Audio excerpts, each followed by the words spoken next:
smashing. Like Yeah, very impressed with how he shows up. agreed. I think that James Bond, yeah, for sure. I mean, it's interesting to be able to look at certain people that really show up like in integrity of what they stand for. Yeah. Whether it's James Bond or Will Smith, it's maybe Will Smith should play James Bond, right? That'd be pretty cool. That would be cool. But it's interesting to be able to see the people that I look up to, um, and how I then tweak little things. What do you find today for helping people find the right people they model? Because I find that people look at somebody and they're like, "That's what I want to be," but they can't be that person. They're themselves, but they try to be somebody else. But they can add qualities. Like, Yeah. how do you support that? So that's so important that you touched upon that. I'm glad that you did, because let me just be clear. When you model someone for a certain reason, it's because you respect some of the attributes that they have success in and you'd like to embody some of them.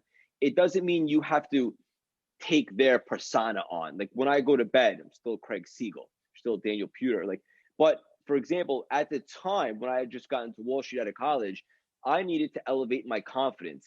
I just be straight up with you. I did. I was a little intimidated, and James Bond to me was the definition of confidence and swagger. So for me, those are the attributes that I needed to consume and develop. But other things that he does weren't really necessarily important to me. And also, like there's some fighters out there or controversial figures, professional fighters or boxers that you may not love their whole story because their personal situation might not be the most filled with the most integrity. But maybe you just want to take on their training aspect because they're really good and maybe the best in the world at their craft when it comes to strategizing and boxing or UFC or something like that. You might just want that part. And that's perfectly fine. So it's just you just need to know that you're modeling someone for a specific reason, but ultimately, at the end of the day, when you go to bed, you're still you still have your own identity. You're just simply look, the world is our playground. If you see someone doing something that impresses you or that's really good, you have to use those. Otherwise, the joke's on us. Yeah, I'm with you. Let's jump to the next point you had that was really awesome, which was the anchoring side of it. I find that um, like the physical, mental, spiritual, emotional anchoring on stuff works really well to help people maybe acknowledge what it feels like to maybe complete a task, to hit a goal, to create a certain result. What do you find with the anchoring? Like what somebody goes, I don't even know what anchoring is. Like it doesn't make sense to me, like grounding, anchoring, feeling. Like what's your thought on that overall? Like how can people maybe think about how they could anchor something today to understand, really to shift their way that they're showing up? Yeah, no, it's a Something great simple though. question. I want them to contact you for the good stuff, but Yes. So, for example, tomorrow I have a big masterclass webinar that I'm doing that sold out within the first hour. The tickets went available. And then, the team that runs it opened up more tickets and that sold out. So it's going to be so far the biggest speaking engagement that I've had. And do I feel pressure? Sure, I do. I'm a human being. But how am I going to react to that pressure? It's simple. I'm going to anchor this one of the states that I had when I finished my last marathon. I remember specifically in Philly in the pouring rain last November when I absolutely crushed it. I performed the best that I ever did. And I just remember that state that I had where I felt invincible. It was almost like, and this will sound a little weird, but it works for me, like a gladiator in his arena. And that's how I'm going to take the approach I'm going to take tomorrow when I step into this big webinar. And I'm going to be confident and I'm going to be flying high. And I'm going to channel the way I felt when I finished that marathon, just like a gladiator. And for me, that's going to elevate my state. And then I'll be able to perform at that level. So it's very useful for me to be able to anchor a very positive and uplifting aura, so to speak, so that I can channel that into my speaking engagement tomorrow. It doesn't have to be a speaking engagement. Your audience, whatever they're doing, they have the ability to anchor something from the past in a very deep level and then embody that and then go conquer whatever it is that they're looking to do, whatever activity that might be. I love that because a lot of people don't step into, I think, from what I've seen, things that make them nervous. They're like, nah, before they even get nervous, they're stopping a lot of the time because they don't want to feel the nervous. What's interesting is the feelings are human. So if we didn't have feelings, then, I don't know how human we would really be, right? That's So right. I think those are some of the biggest blessings. When I got into the cage, every time I would feel like I shifted my feelings a lot of time to be focused on using the energy for not the nerves. The nerves really were horrible in the hotel the day before. Yes. Because we weigh in, we see, and then I'm sitting there just waiting. So that was the challenging part. When you do these events, tell me a little bit about the events you guys do, because I find that what's happening with the internet now, it's so powerful that people can learn from their homes. There is no excuse. You spend a little bit of money and you grow, but people don't. I believe today in America, at least, there's not this consistency about continued education, which every year I go get trained, anywhere from like 2 to 5 days per year. So I picked different, like we had a trainer this year. One of my buddies came in, did a whole day training for us. I just got a training and different types. Like I brought in a master marksman, and he did a whole team training with my team on Sunday. So we bring in different things that he talks about, mindset and focus and like how to hold a gun and technique and systems and processes. So it's the same thing, same context, but from different points of views to be able to, show people. What do you guys do? What are results people get? Tell me a little bit about it. Yeah, so I do something similar, and I host a lot of workshops on social media, and also now because of the pandemic, a lot of the speaking engagements were kind of pushed to a Zoom or whatever the case may be. But as soon as this is over, I'm going to be start touring and actually doing speeches and stuff like that. And essentially, I just want to be able to give people tangible tools. That's what I've been doing via social media, and obviously the speaking engagements like I have tomorrow, which is a webinar via Zoom. Because here's the deal, Dan. Anyone can do an inspirational speech and get people fired up, but there's a reason why gyms are packed on January 1st and then it fizzles out 2 weeks later, right? Because inspiration and motivation are temporary. Anybody can watch a Rocky movie and get excited. But I like to provide people with tangible techniques, such as the things that we just talked about, modeling, anchoring, and show them how to change their perspective and maybe adjust what they associate pain and pleasure to. Because it's tangible tools like that they now have in their arsenal to then perform in all different facets of life at a level that they're not typically accustomed to. And what I mean by that is at a level of unbelievable quality. And so I think it's so important to help people understand that revamping the mindset really changes everything for you. It's so much stronger and more definitive than just an inspirational speech. So you also work with people on the coaching side of it, right? Correct. Yes. I look at. Have you watched Billions yet? Yes. So absolutely love Bobby it, Axelrod, dude. love that guy.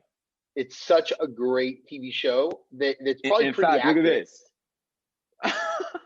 Oh my gosh, that's you can't funny. Make this up.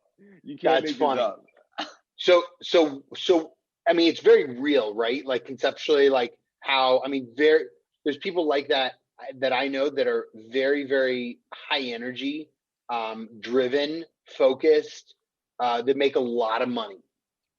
And I find that they had a performance coach. I forget her name on the show.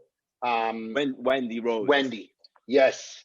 Like I'm very impressed by her. Because I believe that I have a performance coach. The guy is, and it's so interesting. It's so much different than anybody I've ever had before, but I meet with him once every 6 months. He shows me something new. I process it. I put it in place. I go to the next thing. And it's like, there's that consistency. And other people are different. Some people want it once a week. Some people want it, every day for 15 minutes. Some people whatever that is. How are you finding that the coaching world is changing? Because 50 years ago, we didn't have success coaches, right? Yeah. Or performance coaches or mindset coaches. But it's becoming a bigger thing because now we can spend the time getting, it's like performance enhancers. It's like creatine. It's like, I mean, people get busted with some stuff like, with pro athletes or whatever, they've gotten busted like to performance enhance their muscles, but this is performance enhancing the mind. So where's that world going? Yeah, it's such a good point. And I think that, mindset work has become kind of trendy as of late, I've noticed.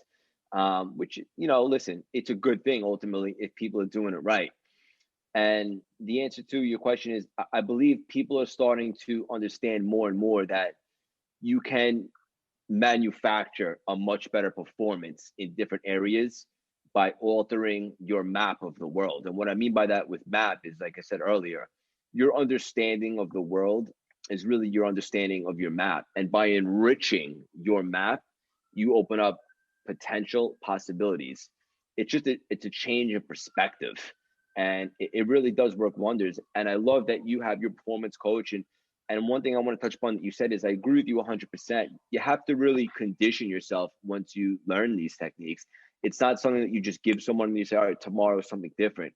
Just like anything else, right? If you ate once a week, you'd starve. If you worked out once a week, your body probably wouldn't look great. You have to condition your mind and really work at it to really hone in on these skills. And I love that you do that.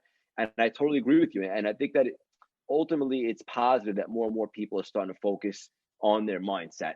But again, you have to condition yourself. You really have to work hard at it, just like anything else. And a lot of people don't understand that, which is why in my program, we really beat on our craft with a specific technique before we move on to the next one, just so you could really embody it and then have it for life.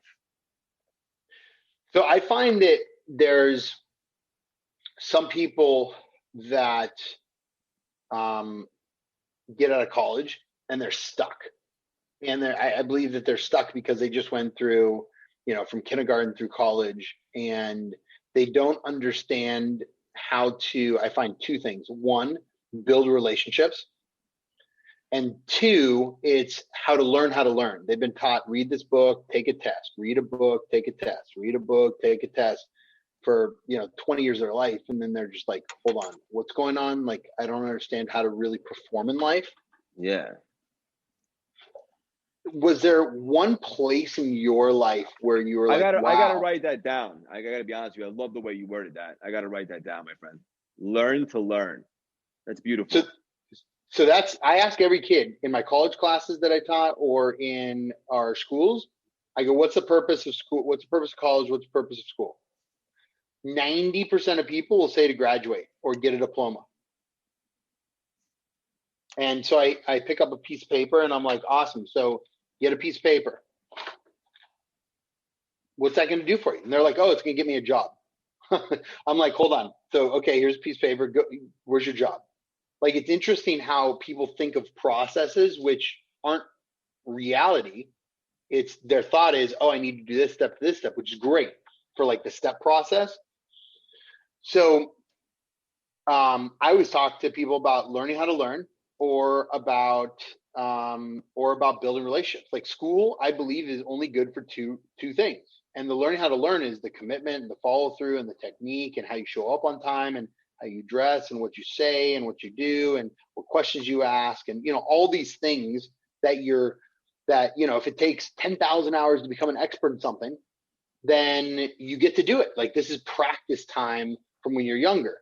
College is real like game time to really get there. But you go to a certain college, I believe the only difference between a Harvard and a junior college is the type of people that are going to be there, the type of professors, most of the time, not all the time, that are going to teach you. And I always tell my students, go to night class, don't go to day class. And they're so shocked on that. And they're like, why? I'm like, because the professionals go at night. They have to work during the day. If you go during the day, you're going to go to school with people your own age. You don't want to hang out with people your own age. And they're like, yeah, I do. I want to have fun. I'm like, so it's either have fun or go to school and really work. Like, there's two different things. I think that our society is like, oh, I'm just going to have fun and do everything together. And it's like, yeah, I get having fun. Like, I love what I do every day. And when I get stuff done, I get stuff done. I get things on time. I move the process. I put the teams together. We build the company. So what do you find was your first like eye-opening piece on how you started to like understand how to learn and grow, and put the